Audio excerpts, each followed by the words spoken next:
Second assignment की बात करें प्रोजेक्ट नंबर 6 के अंदर, तो आपने यहाँ पे सीएलएस का यूज करना है। सीएलएस का यूज करते हुए आपने बेसिकली क्या करना है, क्लास काउंटर जो है वो क्रिएट करना है, जो कि ट्रैक करेगा कि आपने कितने ऑब्जेक्ट्स क्रिएट किए हैं। आप इसमें क्लास वेरिएबल और क्लास मेथड का यूज कर सकते हैं, जिसमें हम सीएलएस को मैनेज करेंगे अपने काउंटर को डिस्प्ले करने के लिए। तो चलिए विजुअल स्टूडियो कोड में चलते हैं, फिर मैं आपको पूरा प्रोसेस बताती हूँ कि हमने इसको कैसे कंपाइल करना है। सबसे पहले इसने खुद ही कहा है कि आपने क्लास बनानी है और उस क्लास को आपने क्या नाम देना है, काउंटर का। तो हम सबसे पहले क्लास बना देते हैं और उसको कह देते हैं कि इसका नाम है काउंटर। अब जब भी जो काउंटर होता है वो क्या इनिशियलाइज करता है, वो 0 से हमारे पास इनिशियलाइज करता है। तो हम क्लास वेरिएबल बनाते हैं हर ऑब्जेक्ट के लिए, जो कि कॉमन होगा, और मैं उसको एक सिंपल नाम दे देती हूँ काउंट का। और काउंट को हम इनिशियलाइज कर देते हैं किससे, 0 से, क्योंकि जो भी कोई काउंटर होता है वो कहाँ से शुरू होता है, 0 से शुरू होता है। तो सिंपल हमने इसको 0 से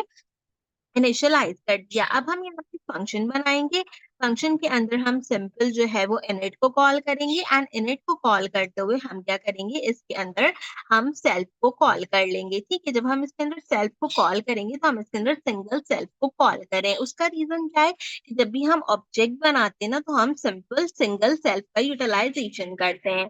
अब मेरे पास यहाँ पर ये जो मेरा काउंटर है, इसके अंदर मुझे क्या कराना है, चीजों को काउंट कराना है। तो मैं यहाँ पे काउंटर डॉट लगाऊंगी और मेरे पास क्या आ जाएगा, काउंट आ जाएगा, जो कि इनिशियल वैल्यू के ऊपर हमने कंसीडर किया था। जो भी कोई काउंट होगा उसमें आपने प्लस करना है और उसको किस चीज के बराबर कर देना है, 1 के बराबर कर देना है। यानी कि जब भी ऑब्जेक्ट जो है वो बनता जाएगा, उसमें एक एक चीज की एडिशन होती जाएगी। यानी कि 0 में प्लस होगा 1 तो 1 हो जाएगा, 1 में प्लस होगा 2 तो 2, 1 प्लस होगा 1 प्लस 1 तो हो जाएगा 2, फिर देन 2 प्लस 1 तो 3। इस तरीके से काउंटर क्या करेगा, चलता रहेगा। यहाँ पर हम जो है वो एक और चीज का यूटिलाइजेशन करेंगे, जो कि कहलाई जाती है class variable and class method को यूज करने के लिए क्लास मेथड। तो यहाँ पे आप सिंपल लिखोगे @क्लास मेथड, तो आपके पास यहाँ पे क्लास मेथड आ जाएगा। ये कन्वर्ट करता है फंक्शन को क्लास मेथड के अंदर, और हम इसके थ्रू अपने डिफरेंट डिफरेंट टाइप के जो आर्ग्यूमेंट्स होते हैं उनको क्लास के अंदर सीएलएस के साथ यूटिलाइज कर सकते हैं। तो हमने सिंपल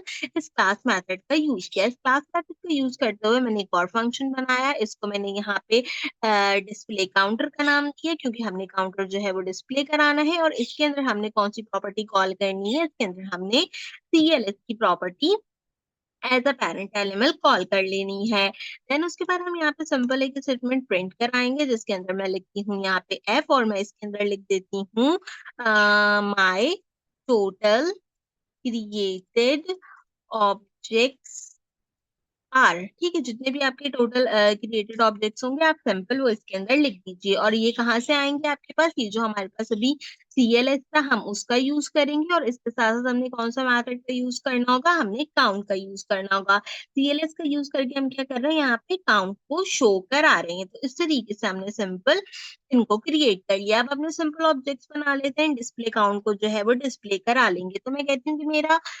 OBG1 जो है वो किस चीज के बराबर है, वो यहाँ पे बराबर है मेरे पास काउंटर के। ठीक है, काउंटर को जो है वो हमने यहाँ पे कंसीडर कर लिया। अब देखो मेरा पहला ऑब्जेक्ट आ गया।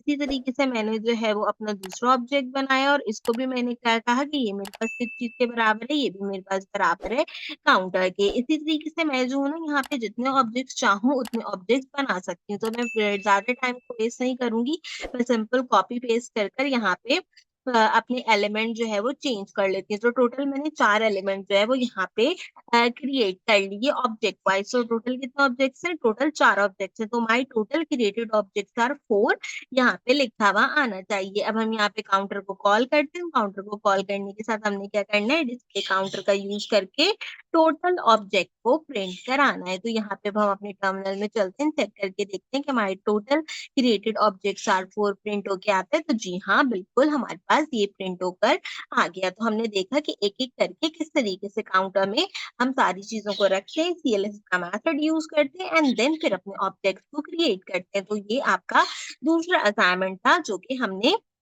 क्रिएट आउट किया प्रोजेक्ट नंबर 6 के अंदर।